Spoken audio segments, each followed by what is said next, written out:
Opération déblayage aux États-Unis après une tempête de neige historique. Au moins 16 morts, plusieurs grandes villes paralysées. C'est le bilan du passage de Snowdzilla. La vente de 36 Rafale à l'Inde, ce n'est pas pour tout de suite. En visite sur place, François Hollande affirme que la signature du contrat va prendre du temps. Et alors que la vague de terreur se poursuit en Israël, Mahmoud Abbas tente de faire entendre sa voix. Il maintient la coopération sécuritaire et dans le même temps, le Shabak publie un rapport sur le profil des terroristes qui participent à cette vague de terreur.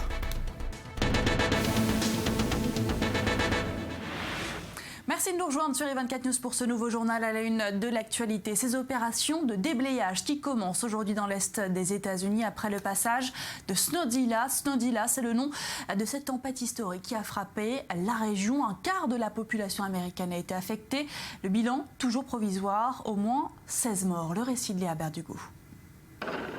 Les chutes de neige diminuent dans l'est des États-Unis, l'occasion de commencer les opérations de déblayage. Ici en Pennsylvanie, tractopelles et chasse-neige sont à l'œuvre. Quelques aventuriers tentent même de libérer leurs voitures prisonnières de la neige à l'aide d'une simple pelle. Même scène à Brantford dans le Connecticut. La tempête Jonas est l'une des pires qu'aient connues les États-Unis. Elle a fait au moins 16 morts et paralyse plusieurs grandes villes. Parmi elles, New York et ses rues couvertes de plusieurs dizaines de centimètres de neige. Quelques habitants tentent tout de même leur chance dehors et c'est à ski que certains se déplacent dans les rues de la Grande Pomme. Dans le Maryland, près de 300 habitations se sont retrouvées sans électricité. C'est horrible, on n'a pas d'électricité, on n'a pas de chauffage. Cela a pris 1 heure à mon fils et à des voisins pour déblayer la neige. Samedi, toute la journée, les déclarations d'hommes politiques se sont succédées.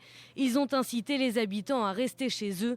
Selon certaines estimations de responsables américains, la tempête, surnommée Snowdzilla par le Washington Post, pourrait avoir provoqué plus d'$1 million de dégâts et de pertes économiques. On vient de le voir, le quotidien des Américains bien évidemment perturbé, circulation interdite, magasins fermés, New York tourne toujours au ralenti, la ville est paralysée depuis 2 jours comme l'a constaté sur place notre correspondant David Benaim. C'est le calme pendant la tempête ici à New York, les rues sont désertes. Le maire Bill de Blasio a ordonné l'interdiction à tous les véhicules de circuler sous peine d'arrestation. Seuls les chasse-neige et les services d'urgence sont habilités à braver les rues. On a le sentiment d'être dans une ville fantôme pour la ville qui ne dort jamais. Ça fait un énorme contraste avec tous les autres jours de l'année. Les théâtres, les cinémas, les spectacles de Broadway ont tous fermé leurs portes. Les rencontres sportives n'ont pas eu lieu hier soir et rares sont ceux qui ont défié la tempête pour construire des igloos. La neige tombe au rythme de 8 cm par heure et on attend jusqu'à 80 cm ici dans le sud de Manhattan où je me trouve. Les vents violents ont provoqué l'évacuation forcée de nombreux résidents sur les côtes de Long Island et du New Jersey qui risquaient des vagues dangereusement hautes suivies d'inondations.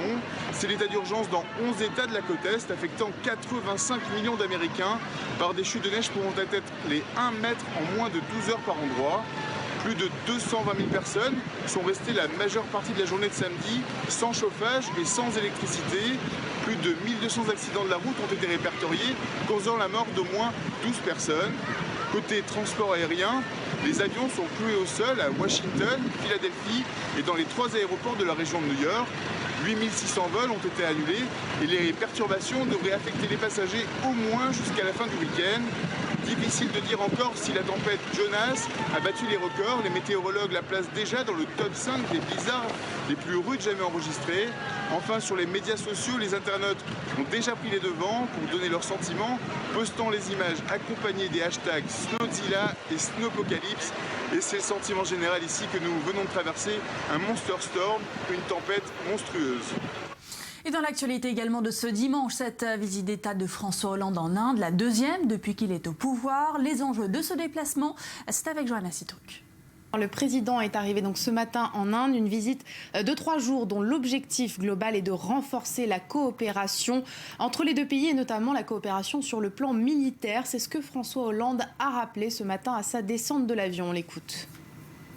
Il y a eu depuis plusieurs mois, au-delà même du partenariat stratégique que nous avions déjà noué depuis plusieurs années, une volonté de l'Inde, de la France, de travailler dans la même direction. Donc nous allons ensemble intensifier encore nos échanges, participer à coopération entre les services et agir aussi pour renforcer nos équipements militaires. Et renforcer nos équipements militaires, ça veut aussi dire, Johanna, la vente de 36 avions Rafale.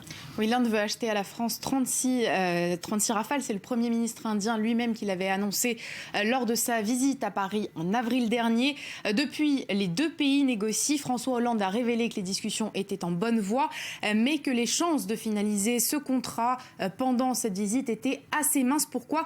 Puisqu'il y a toujours des petites discordes sur des aspects techniques. Le prix, premièrement, puisqu'un Rafale, ça coûte cher, 200 millions d'euros en moyenne. Et puis, il y a aussi le lieu où vont être construits ces avions. La France veut que ce soit en France et l'Inde veut que ce soit en Inde, puisque une telle construction permettrait de créer des emplois. Par ailleurs, les négociations bloquent aussi parce que le contrat a été revu à la baisse. Initialement, il portait sur 126 Rafales et non pas 36.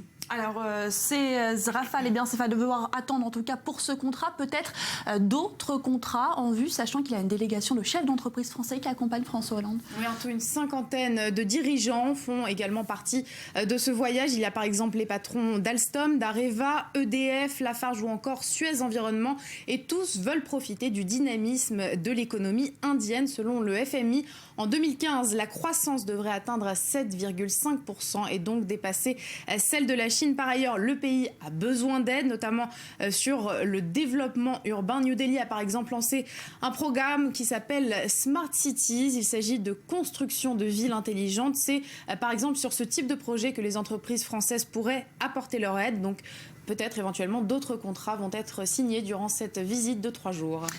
En tout cas, mercredi, c'est Hassan Rouhani que va rencontrer François Hollande à Paris. Visite dans le cadre d'une tournée européenne, la première depuis l'entrée en vigueur de l'accord sur le nucléaire iranien. C'est l'occasion, bien sûr, de renforcer les liens entre l'Iran et l'Occident, mais également de signer de gros contrats. On sait d'ores et déjà que Téhéran va acheter 114 Airbus. Explication, Maxime Pérez. C'est la première grande réunion post-sanctions. Le sommet PACA Aviation a ouvert ses portes à Téhéran ce dimanche. L'occasion pour l'Iran d'appeler les grands constructeurs étrangers à investir dans l'aéronautique, un marché particulièrement juteux. Nous sommes prêts à créer une atmosphère pour toutes les entreprises qui investissent en Iran, pour qu'elles puissent être en concurrence dans la région et dans le monde. La République islamique veut profiter de la levée de l'embargo pour rénover sa flotte d'avions commerciaux. Outre Boeing, elle prévoit de signer un contrat pour l'achat de 114 Airbus lors de la visite en France mercredi de Hassan Rouhani. Le président iranien réalisera sa première visite officielle sur le vieux continent, où il a également programmé une étape en Italie, avec une importante délégation d'hommes d'affaires. En attendant, c'est le président chinois Xi Jinping qui permet à Téhéran d'entrevoir une reprise économique. Sa visite est la première depuis 14 ans. Aujourd'hui, nous avons discuté des relations stratégiques entre les deux pays, de la formulation d'un document complet pour 25 ans, ainsi qu'une augmentation des relations bilatérales jusqu'à 600 milliards de dollars sur les 10 prochaines années. Un partenariat stratégique destiné à ouvrir une nouvelle page entre les deux pays. La Chine avait été l'un des rares pays à afficher son soutien au programme nucléaire iranien et s'était même opposé il y a 10 ans à un recours devant le Conseil de sécurité. Les forces israéliennes ont évacué vendredi dans le calme plusieurs dizaines de juifs qui s'étaient installés dans 2 immeubles de Hebron dont ils revendiquaient la propriété. Alors si Benyamin Netanyahou a soutenu l'évacuation, aujourd'hui il exprime sa solidarité aux habitants des implantations. Nous devons respecter l'état de droit. Dès que le procédé d'acquisition sera approuvé, nous autoriserons que les 2 maisons à Hébron soient habitées, comme cela a pu déjà se passer pour des cas similaires. Le procédé de vérification commence dès aujourd'hui. Nous essaierons de le faire le plus rapidement possible. Et quoi qu'il arrive, si ce n'est pas réglé d'ici une semaine, je m'assurerai qu'un rapport de la situation soit remis au cabinet. Et Mahmoud Abbas, lui, veut reprendre la main dans la lutte contre la vague de terreur qui frappe Israël depuis plus de 3 mois. Dans une conférence de presse accordée aux Israéliens, le président de l'autorité palestinienne s'en est pris au groupe qui entraîne, selon lui, les jeunes Palestiniens dans la violence. La coordination de la sécurité se poursuit. Certains journalistes israéliens m'ont demandé ce que cela signifiait. Cela signifie que jusqu'à présent, la coordination des mesures de sécurité avec Israël est maintenue. Nous accomplissons notre devoir du mieux que nous le pouvons. Oui, nous voulons prévenir toute action qui est destinée à arriver ici et là. Je ne vais pas permettre à quiconque de me traîner dans une bataille que je ne veux pas. Je ne veux pas aller jusqu'à une bataille militaire. Voilà, donc la coopération entre Israël et l'autorité palestinienne maintenue. Et dans ce contexte, un rapport du Shabak qui nous en dit plus sur le profil de ces jeunes terroristes qui sont passés à l'acte lors de cette dernière vague de terreur. Cyril Amar. Le Shabak, les services de sécurité intérieure israéliens tentent de dresser le portrait robot de cet agresseur au couteau qui hante les Israéliens depuis maintenant le mois d'octobre. Alors que fait apparaître ce rapport? Premièrement, que contrairement aux idées reçues, eh bien, les mobiles de ces assaillants ne sont ni politiques ni religieux. Ceux qui ont été arrêtés et interrogés n'ont jamais évoqué quasiment l'esplanade des mosquées ou tout autre motif religieux. Secondo, qu'il faut relativiser l'impact des réseaux sociaux sur ces adolescents auto-radicalisés. On a beaucoup parlé de cette intifada 2.0. Eh bien non, nous dit le Shabak, ce n'est pas les réseaux sociaux qui radicalisent ces jeunes adolescents palestiniens qui passent à l'acte. Alors pourquoi passent-ils à l'acte? Les mobiles ne sont pas, on l'a dit, donc religieux ou politiques, ce sont des mobiles qui sont davantage personnels, voire d'ordre familiaux. La plupart des adolescents qui passent à l'acte sont en rupture de ban, victimes pour certains d'entre eux de violences familiales. D'autres auraient voulu venger la mort d'un proche tué par l'armée israélienne. Des jeunes qui échapperaient, selon le texte, donc à toute autorité, y compris celle de Mahmoud Abbas et de l'autorité palestinienne, ni du djihad, ni du Hamas, ni de la famille. C'est la raison pour laquelle il est donc très très difficile de déjouer ces attaques pour Israël. Et puis il faut bien le dire, c'est un rapport qui quand même permet au gouvernement israélien de sortir de sa schizophrénie. D'un côté, on accuse l'autorité palestinienne d'inciter à la haine, et puis en coulisses, on se félicite quand même de cette coopération sécuritaire avec Ramallah qui permet de déjouer des dizaines et des dizaines d'attentats. Et pendant ce temps-là, le leader de l'opposition israélienne, Yitzhak Herzog, est à Paris. Il a été reçu vendredi par François Hollande et Laurent Fabius. On en parle avec vous, Dror Evan Sapir. Bonjour. Déclaration plutôt surprenante pour un leader de l'opposition à Paris. Surprenante, puisque pendant des années, l'idée d'un État palestinien, de la solution à deux États, était un petit peu le cheval de bataille du centre-gauche en Israël, de l'opposition israélienne, du Parti travailliste. Et là, Herzog, à Paris, a dit à ses interlocuteurs français, François Hollande, Laurent Fabius, que l'idée d'un État palestinien, pour l'instant, dans les conditions actuelles, n'était pas réaliste, car le leadership palestinien n'a pas le contrôle de l'ensemble du territoire et qu'il est incapable, ce même leadership, de mener cette idée à bien. Et Herzog continue sur l'annoncer en parlant de la nécessité d'une séparation entre Israéliens et Palestiniens. Ça ressemble un petit peu à ce que Ariel Sharon avait fait avec le désengagement de la bande de Gaza. Donc peut-être une espèce de retour à une certaine forme d'unilatéralisme. Et puis Herzog qui s'en prend également à Paris aux démarches de la communauté internationale visant, selon lui, à imposer une solution aux Israéliens. Et là, la France même est directement touchée, puisqu'on sait que la France aimerait bien présenter un projet de résolution sur le règlement du conflit au Conseil de sécurité des Nations Unies. Alors qu'est-ce que ça veut dire? Qu'il y a un double discours d'Yitzhak Herzog à l'extérieur et à l'intérieur du pays? Non, on constate depuis déjà plusieurs semaines une droitisation, pourrait-on dire, du discours du chef de l'opposition israélienne. Les sondages sont très clairs. Les sondages montrent qu'il y a une droitisation de l'électorat. L'électorat a réagi de cette manière à la vague de violence actuelle en Israël. Le Likoud perd des voix, mais au profit des petits partis de droite, celui de Naftali Bennett, celui d'Avigdor Lieberman, et le parti travailliste, l'Union sioniste, perd elle aussi des voix. Au profit de qui? Du centriste Yair Lapid. Et là, Herzog tente d'une part de soigner son image d'homme d'État, puisqu'il a déclaré il a fait ses propos à Paris au cours d'une visite officielle, et encore une fois il tente de suivre un petit peu l'opinion et la droitisation de l'opinion. Le problème, c'est qu'il est assez peu crédible dans ce rôle-là. Alors, en tout cas, on imagine qu'au sein de son propre parti, cette stratégie, elle ne doit pas plaire, ça fait grincer. Oui, Sheli Yachimovitch, qui a précédé Yitzhak Herzog à la tête du Parti travailliste, a eu des propos très clairs. Elle s'en est prise d'une manière très virulente au chef de son parti, en disant d'une part qu'il n'avait pas tenu au courant les autres dirigeants du Parti travailliste et de l'Union sioniste, les députés, de cette évolution dans le discours, qui est quand même un changement idéologique de premier ordre, et que il ne fallait pas abandonner, que le rôle du centre-gauche en Israël, c'était de promouvoir toujours malgré tout l'idée d'une solution négociée, et que Mahmoud Abbas pourrait-elle, dixit Sheli Yachimovitch, le dernier leader palestinien pragmatique et laïque auquel Israël a affaire. Merci Dror Evan Sapir pour ce décryptage, et merci à vous de nous suivre dans le journal. Bernard Cazeneuve affiche sa fermeté après l'intrusion de migrants sur un ferry à Calais, un événement exceptionnel qui a débouché sur 15 gardes à vue. On vous emmène dans quelques minutes à Chandigarh. François Hollande effectue une visite sur place. Elle est l'une des villes les mieux conçues d'Inde et elle a été rêvée par Le Corbusier. Et enfin, cette découverte majeure dans la lutte contre le virus du sida en Israël. L'avancée permettrait l'activation des mécanismes d'autodestruction de la cellule atteinte par le virus. je vous le disais, un ferry pris d'assaut par des migrants dans le port de Calais. Ça s'est passé ce week-end. Une cinquantaine de demandeurs d'asile sont montés de force à bord d'un bateau d'une compagnie britannique avant d'être évacués par la police. L'événement est rarissime et il est intervenu en marge d'une manifestation de solidarité envers les migrants. On voit ça avec Océane Nicole. Ils expriment leur solidarité et dénoncent les conditions d'accueil dans des campements provisoires. Plus de 2000 personnes se sont rassemblées à Calais en soutien aux migrants désireux de rejoindre les côtes britanniques. Réfugiés bienvenus, ouvrez les frontières et laissez-les rentrer. Plusieurs collectifs de sans-papiers, des militants d'extrême gauche et des altermondialistes brandissaient ces pancartes. Ils appellent le gouvernement à prendre des mesures d'accueil supplémentaires. On ne peut pas laisser cette situation perdurer ici. C'est-à-dire que les gens vivent dans des conditions inadmissibles, indignes.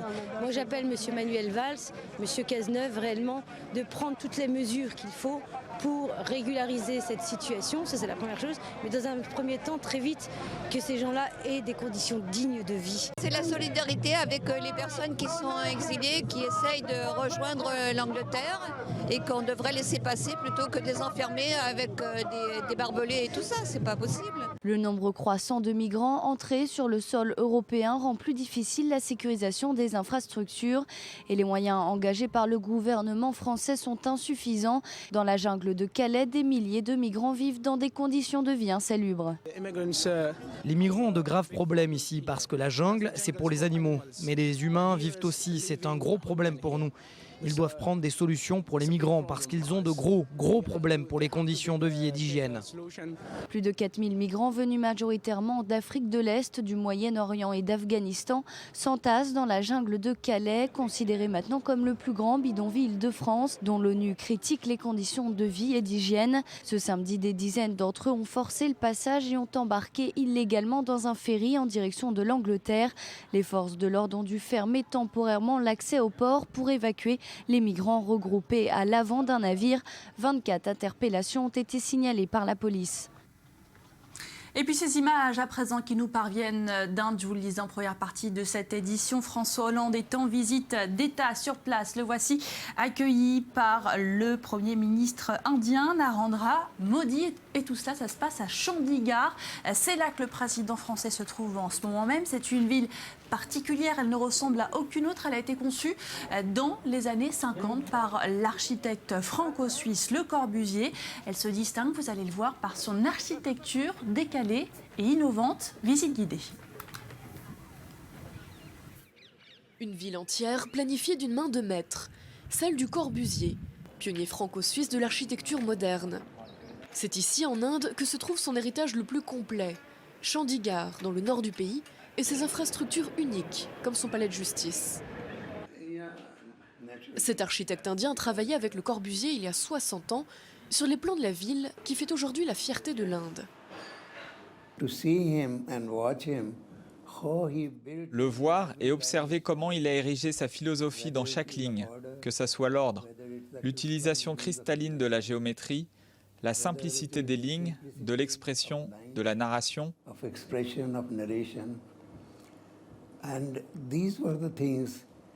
Vous pouvez observer tout ça en étant à ses côtés.